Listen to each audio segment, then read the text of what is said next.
The wine cellars of Flowing Cloud City were still arguing over old legends when the sky split apart.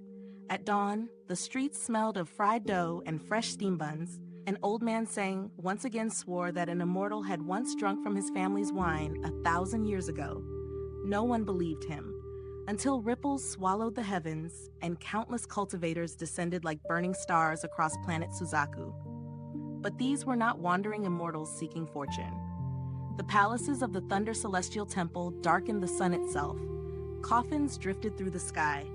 Powerful cultivators from Allheaven, the Corpse Sect, and the Alliance all rushed toward one place, the Sea of Devils. And there, beneath the shattered entrance to the land of the ancient god, ancient beasts awakened. Blood began to rain into the abyss. Far below the slaughter, where even Wang Lin once nearly died, a pair of crimson eyes slowly opened. On a pillar within a sea of blood, Tuo Sen raised his hand and smiled. This is Recap, Renegade Immortal, Chapter 1111-11 and 12, before the people of Flowing Cloud City even understood why the heavens had begun to tremble. Before a single mortal knew whether to kneel, flee, or pray, the bright morning sky above planet Suzaku split into ripples, and from beyond those ripples descended figures whose auras could crush mountains. Yet the tale did not begin with thunder, it began with wine. That morning, the sun climbed early from the edge of the world, spilling golden light across the streets and chasing away the last traces of night. As darkness withdrew, the city of Flowing Cloud gradually awakened. Those who rose before dawn stepped into the streets, and soon the city's pulse began to beat. One shop after another lifted its shutters. One voice after another called out for customers. And on the western side of the city, the food street became the liveliest place of all. Hot oil hissed like tiny dragons in iron pots, and strips of fried dough emerged from the bubbling surface, golden and fragrant. Bamboo steamers were opened, revealing soft white buns wrapped in curling mist. Beside them were tofu, small snacks, and all kinds of morning foods, filling the street with warmth, aroma, and human noise. Among those stalls stood the wine stall of Xianxia. Though it was still morning, the Ceng family's wine was no ordinary strong drink. Their wine was mild, clean, and refreshing. A mouthful taken at daybreak would not leave a man dizzy. Instead, it seemed to wash sleep from the bones and bring clarity to the spirit. Because of that, many people liked to buy it even at this early hour. Ceng Shuishan was already around 50 years old. He stood to the side of his stall with a smoking pipe in hand, watching the servant busily serve customers. Deep lines covered his face, yet within those wrinkles rested a pleased smile. Not long after, a middle-aged man who had just bought a jug of wine gave the jug a shake, raised it, and took a generous swallow. After drinking, he grinned toward Old Man Ceng and teased him. "Uncle Sheng, this wine of yours doesn't taste as good as it used to. Did your family leave something out of the recipe?" The old man's eyes immediately widened. He drew smoke from his pipe, snorted heavily, and opened his mouth with pride rising in his chest. "Ridiculous! The wine of my Ceng family." But before Ceng Shuishan could unleash the speech he had carried for years, the middle-aged man burst into laughter and interrupted him. Yes, I know. Your Ceng family's wine has been passed down for thousands of years. It is even said that an immortal once favored it. Uncle Ceng, you repeat this almost every day. I still have work to do, so I cannot stand here and listen to your long speech again." With a smile still on his face, the middle-aged man carried away his jug of wine and left. Old Man Ceng inhaled deeply from his pipe, then muttered under his breath, filled with the stubborn dignity of an elder guarding an ancestral truth. What does a little brat like him understand? A celestial really did drink my Ceng family's wine for more than 60 years, 1,000 years ago. This was not simply empty boasting in his heart. In the Ceng family's possession, there still remained several wooden carvings that had survived for more than 1,000 years. Those carvings depicted the first-generation ancestor of the Ceng family after they settled in Flowing Cloud City, along with an immortal whose face had become indistinct with time. Within the Ceng family, a legend had been handed down from ancestor to descendant. That legend said the Ceng family had not originally belonged to Flowing Cloud City. They had migrated here long ago during a terrible snowstorm disaster. According to the old tale, Their ancestor had lived together with that immortal for more than 60 years. It was also said that the immortal had been the benefactor who helped the Ceng family move to this city and survive. Ancestor Ceng Danyu lived all the way to 137 years old. Old Man Ceng muttered, narrowing his eyes as if seeing through the smoke of time itself. Even before his death, he still remembered that immortal. This story has been passed down through so many generations. How could it possibly be false? He tapped the stem of his pipe against the ground, looking extremely proud, as though the glory of that forgotten celestial still shone upon his small wine stall. But in the next breath, that pride froze. Old Man Ceng suddenly rubbed his eyes. Then he stared carefully at the sky.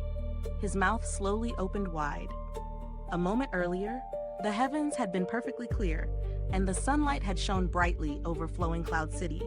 But now, enormous ripples spread across the sky. They rolled outward layer by layer, sweeping over the entire firmament like waves crossing a heavenly lake. Then came the sound. Thunderous rumbles exploded overhead. In an instant, the lively food street fell silent. The shouting vendors stopped calling. The buyers stopped bargaining. Even the hiss of oil and the creak of baskets seemed to become distant. Everyone raised their heads toward the sky, and fear surfaced in their eyes. Soon after, as those vast ripples swept past, beams of light suddenly appeared above the world. They tore downward like falling meteors, streaking through the heavens with breathtaking speed. Those lights pierced through the air with ease, breaking through the atmosphere as if the world's barrier were nothing more than thin paper. Then, the light scattered. And inside those rays stood cultivators. Immortals. The mortals below cried out together. Their voices trembled. Their bodies shook. Some were so frightened that they immediately fled into their houses, shutting themselves inside and not daring to step out again. At that moment, a commanding voice rolled through the sky like heavenly thunder. "Do not disturb these mortals. Gather quickly in the sea of devils." The voice carried the force of an order that none dared defy. The descending cultivators did not linger. They did not look down at the frightened people for long. After appearing in the sky, they transformed into streaks of light and rushed toward the distance. And this scene did not appear only above Flowing Cloud City. At the very same time, all across planet Suzaku, the same shocking change unfolded. In mortal empires, cities, towns, and villages, the people looked up and saw immortals falling from the heavens like divine soldiers of legend. Panic swept across the lands. The ordinary people trembled, their minds blank, not knowing what disaster had descended upon them. Fortunately, those immortals did not harm the mortals. From the moment they appeared, they immediately flew away. The native cultivators of planet Suzaku naturally witnessed everything. They saw the foreign cultivators crossing the sky, saw the terrifying momentum that filled the world, and felt the crushing pressure hidden within those figures. Yet not one of them dared to fly upward and ask questions. Note-vent the soul formation cultivators dared. Note-vent the soul transformation cultivators dared. Any one of those outsiders streaking across the sky seemed powerful enough to make the heart shake with terror. Some of them possessed gaze so frightening that a single glance might make a person feel as if their body and soul were about to collapse. Event the few ascendant cultivators on planet Suzaku looked toward the sky with shock in their eyes.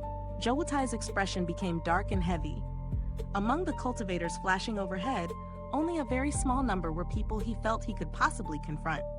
As for the rest, the auras rolling from their bodies alone were enough to make his breath grow tight. Thankfully, although these cultivators clearly belonged to many different forces, none of them troubled the native cultivators of planet Suzaku. All of them rushed in one direction: the Sea of Devils. Soon, the whole sky seemed to be covered by streaks of light. Then, after a short while, a gigantic shadow appeared high above. The sun was swallowed by an enormous darkness. At that instant, the entire planet seemed to sink beneath a vast shade. Those immense shadows belonged to the palaces of the Thunder Celestial Temple. They did not truly descend onto planet Suzaku. Instead, they remained above it, orbiting the planet from the outside. After all, planet Suzaku was already half ruined. If such mighty palaces descended directly, the powerful fluctuations they released would be more than this damaged cultivation planet could withstand. Not long after those shadows appeared, coffins began to descend. There were coffins large and small, each surrounded and escorted by many cultivators. As the waves of cultivators flew toward the Sea of Devils, many of them naturally saw the enormous statue standing upon the ground. It was the statue in the Cloud Sky sect. Among the cultivators from Allheaven, there was one particularly arrogant man. When he saw that such a tiny cultivation planet had actually dared to erect such a grand statue, contempt rose in his heart. The statue seemed somewhat familiar to him, but he did not pause to think deeply. He only released a cold snort. As he passed by, he raised his hand, intending to destroy the statue with a casual strike. But just as his right hand was about to descend, a woman's voice came from behind him. "Stop!" The arrogant cultivator was startled. He turned his head and looked back. "Shizifeng, what do you mean by this?" The one who had spoken was Shizifeng. Her gaze was cold as she looked at him. Then, in a calm voice, she said, "Look carefully. See who that statue is carved after." After saying this, she paid no more attention to that cultivator. Instead, she looked toward the statue herself. A complicated expression appeared in her eyes. At last, she let out a soft sigh, then flew away. The arrogant cultivator frowned. Only then did he truly examine the statue. The longer he looked, the more familiar that face became. Then, all at once, his eyes widened and he inhaled sharply. "This is Thunder Celestial Shumu." Although Allheaven had already stripped Wang Lin of his right to the title of Thunder Celestial, Wang Lin's battle for that title had once shaken many ears. His name was not something that could be erased or forgotten in just a few hundred short years. A chill ran across the arrogant cultivator's scalp. He knew that Shumu's Taoist name was Master Devil. That name was not one he could casually forget. He also suddenly felt that destroying someone's statue was a meaningless act. With that thought, he turned away and quickly departed. Master Flamespark and the others also noticed the statue. So did the people from the Corpse Sect. Soon, orders were sent out. After that, no one else dared to entertain the idea of damaging the statue. The Corpse Sect, Allheaven, and the various powers of the Alliance had all gathered on planet Suzaku. Following the information they had received, their forces swiftly converged on the Sea of Devils. Planet Suzaku was not large. For cultivators of such level, crossing its distance did not take long at all. In truth, none of the sides had sent their full strength down to planet Suzaku. Altogether, only about 7,000 cultivators had entered as the first wave. Their purpose was to inspect and confirm the situation. After all, although Wang Lin's information carried great credibility, it still needed to be verified. Even more cultivators floated outside planet Suzaku.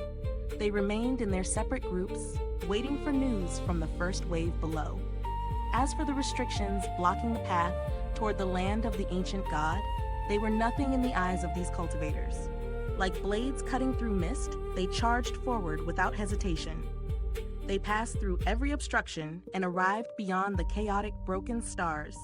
At the entrance leading into the land of the ancient god, from within the oval-shaped entrance to the land of the ancient god, savage roars began to echo.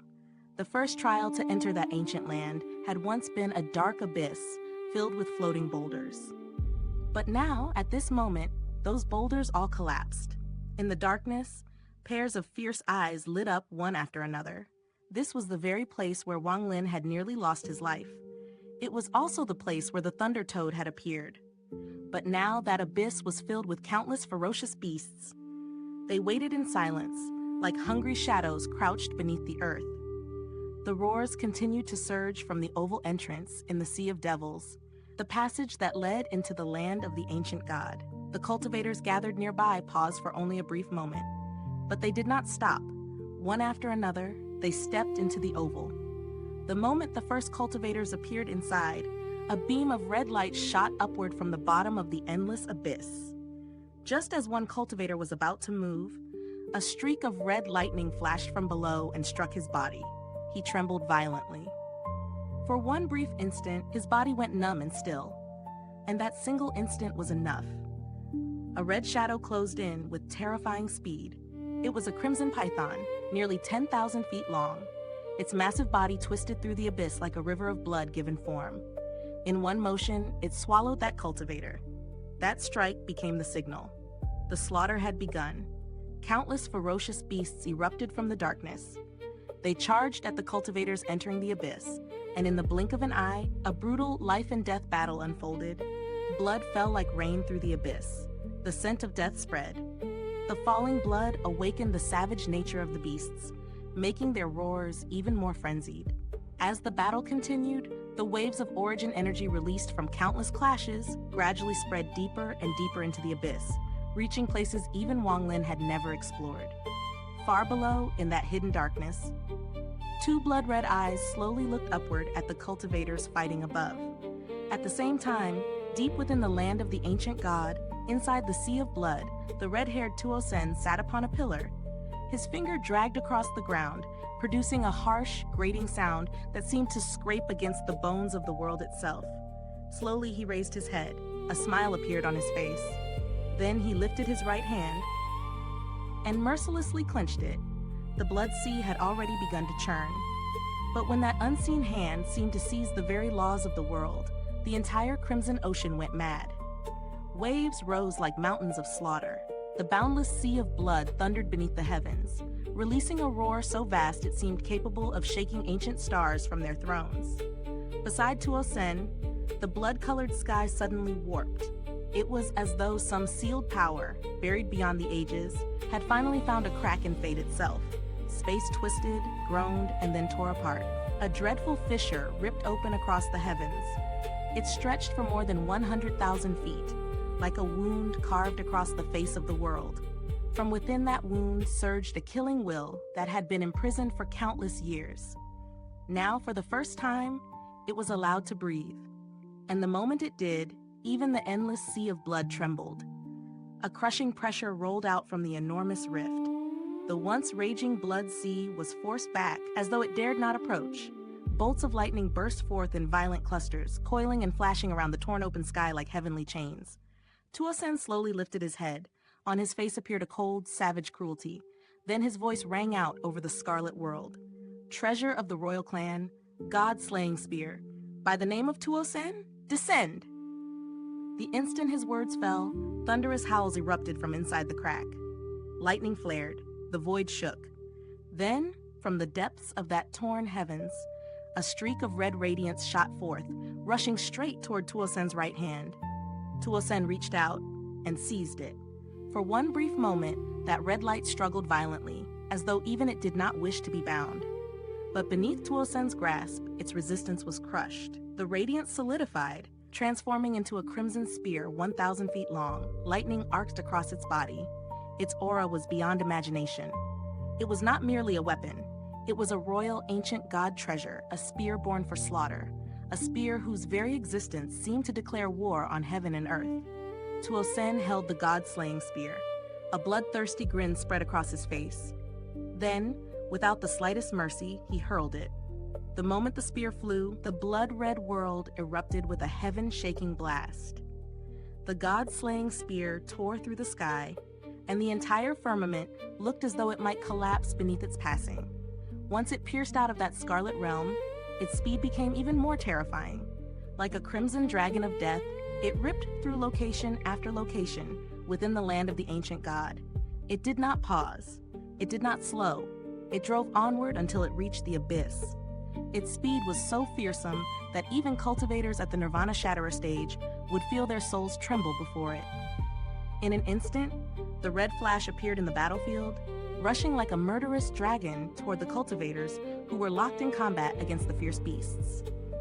The cultivators sensed it the moment it arrived. Their bodies shook, their hearts froze. But before they could even understand what was descending upon them, miserable cries already tore through the air. Wherever the crimson light swept past, every cultivator who came near it exploded into a rain of blood. Yet that blood did not scatter across the battlefield. It was drawn in, absorbed completely by the red light surrounding the god-slaying spear. No cultivator could withstand it. No spell could halt it. No treasure could block its path. In only a flash, more than half of the thousands of cultivators who had entered the land of the ancient god were wiped away. Those who remained were still trapped under the assault of countless fierce beasts. A little over 1,000 survivors scattered in terror, fleeing in every direction like frightened birds before a storm. But the god-slaying spear did not pursue those fleeing cultivators. Wrapped in its crimson glow, it suddenly changed direction. It charged toward the oval entrance. Then it rushed out. The instant it broke free of the land of the ancient god and emerged into the Sea of Devils, the entire planet trembled. An aura beyond description descended upon the world. All origin energy before it was forced back, as if the space occupied by the god-slaying spear rejected the very existence of origin energy itself. Red light blazed with unbearable brilliance. The god-slaying spear shot out from the Sea of Devils, turning into a beam of blood-red radiance that pierced upward into the sky. The atmosphere shattered and disintegrated before it, offering no resistance as the spear broke through and entered the starry void. After tens of thousands of years, the weapon of the royal ancient god clan had appeared once more. Outside planet Suzaku, the gathered forces all sensed that world-shaking aura. Just as they were preparing to move, the god-slaying spear had already closed in on one of the Thunder Celestial Temple palaces from Allheaven. There was only a flash of red. The spear pierced straight through the palace. The grand structure trembled violently, then shattered into countless fragments. But the god-slaying spear did not stop. It continued onward, piercing through every palace that belonged to Allheaven. One after another, those majestic palaces collapsed beneath its unstoppable might. Even the Corpse Sect was struck by disaster. Coffins shattered one after another in the path of the spear.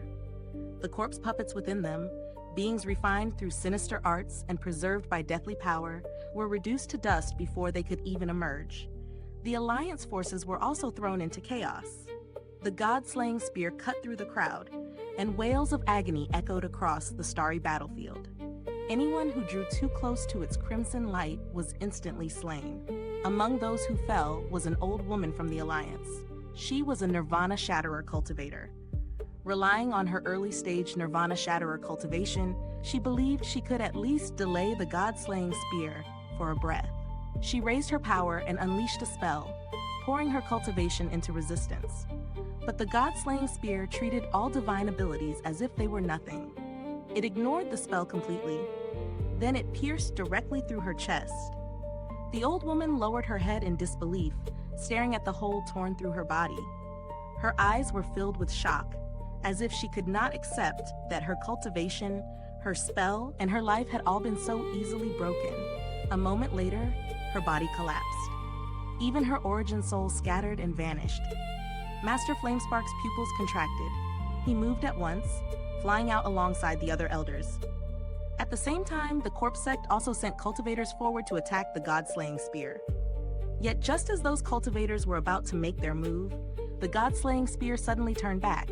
It rushed once more toward planet Suzaku. In a streak of crimson light, it returned to the Sea of Devils and vanished back into the land of the ancient god. Then, as the spear disappeared, a hoarse voice rolled across the entire planet and spread into the starry sky beyond. "I am waiting for all of you." Silence fell, a deathly silence. Master Flamespark and the surrounding elders wore grave expressions. Some among them had even gone pale, their eyes carrying a trace of disbelief they could not hide. What exactly was that?" Master Flamespark's gaze sharpened. What Wanglin said was true. He had come here because of an order from the person in Allheaven whom he respected deeply. That command could not be ignored. He had to come. After pondering for a brief moment, Master Flamespark shouted in a voice that carried through the gathered forces, "All cultivators, follow me to planet Suzaku." With that command, he flew toward planet Suzaku. The elders followed. Behind them, countless cultivators surged forward like a river of immortal light crossing the void. The Corpse Sect hesitated for a short while. Then a voice rang out from within their ranks. It sounded dry and harsh, like stones grinding against one another. "Corpse Sect, move out!" At once, the entire Corpse Sect advanced. A vast swarm of cultivators carrying coffins flew toward planet Suzaku. At the very front were 8 figures wrapped in black fog, each one releasing a pressure powerful enough to make the void feel heavy. The Alliance forces also paused in thought. In the end, they did not send everyone. Half of their people remained behind, while the rest followed their respective elders and moved toward planet Suzaku. At that same time, deep within the land of the ancient god, at the bottom of the abyss, The existence that had been awakened by the fluctuations of origin energy began to rise slowly. Its indistinct shape gradually became clear. The creature was not especially enormous. It was only around 20 feet tall. From a distance, its body looked human-shaped, like that of a powerful, burly man. But the sight that would make anyone draw in a cold breath was its neck. That neck split into 18 thick branches. Each branch was as thick as a python, making the creature look as though 18 serpents had grown from its shoulders. At the end of each branch was a head. There were male faces and female faces. There were young faces and old faces. At a single glance, no one would mistake this thing for human. It was a mysterious and ferocious beast, something that belonged more to ancient nightmare than to the mortal world. Legends of such a creature did exist, but those stories were not entirely accurate. And this beast was not the only one of its kind. In the most ancient times, there was once a spirit known as Ji. It possessed a human-like form, yet it was not born in the way ordinary life was born. It was created. After only 3 days, it reached adulthood. It defied the heavens. Because of that defiance, it died, and its head was severed. From its corpse, a monster named Ji Qiang was born. This beast came into existence with a single head. Each time it devoured a world, it would gain another head, and with that new head, it would also gain new spells. It dared to battle the world itself. It could also sleep through endless ages.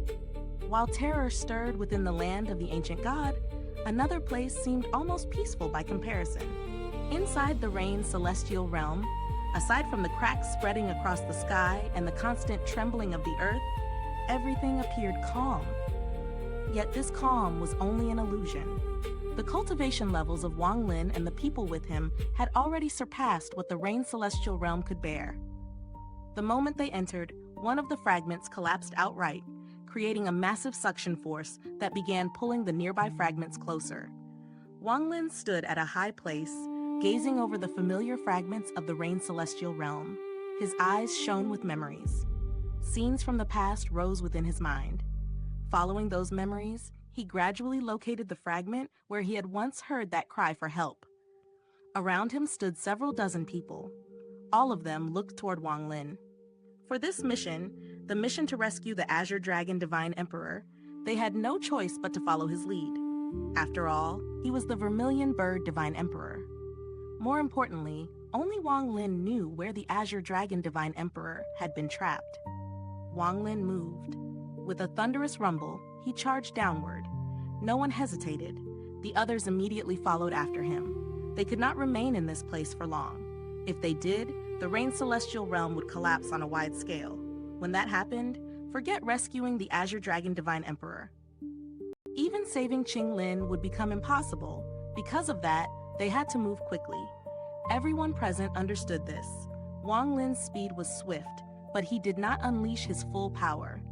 His movement was deliberately gentle, restrained with care, so that he would not trigger a greater collapse within the fragile Rain's celestial realm. Along the way, they did not encounter any cultivators. Even if cultivators had entered through the rain furnaces, once they saw the condition of this realm and realized how unstable it had become, fear would drive them to leave immediately. Not much time passed before even more cracks tore across the Rain's celestial realm. Distant rumbling echoed from far away. Another fragment collapsed. At last, Wang Lin arrived upon the very fragment where he had once heard the plea for rescue. He remembered it clearly.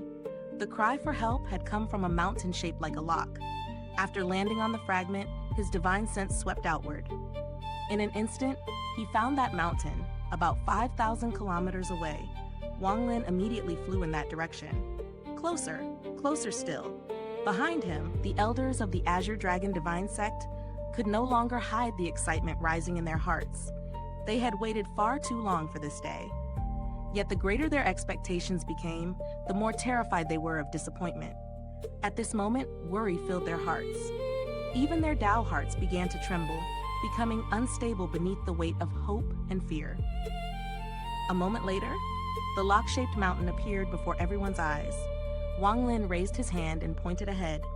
It was from this place that I heard the cry for help. The elders of the Azure Dragon Divine Sect immediately rushed forward, charging toward the mountain. Then, as they drew near, a voice drifted out, faint, weak, almost swallowed by the trembling world. "Save me! Save me!" Wang Lin stopped at once, but everyone around him seemed as though they had heard nothing at all. A sharp light flashed in Wang Lin's eyes. He looked at the others and asked in a low voice, "Do you hear someone calling for help?"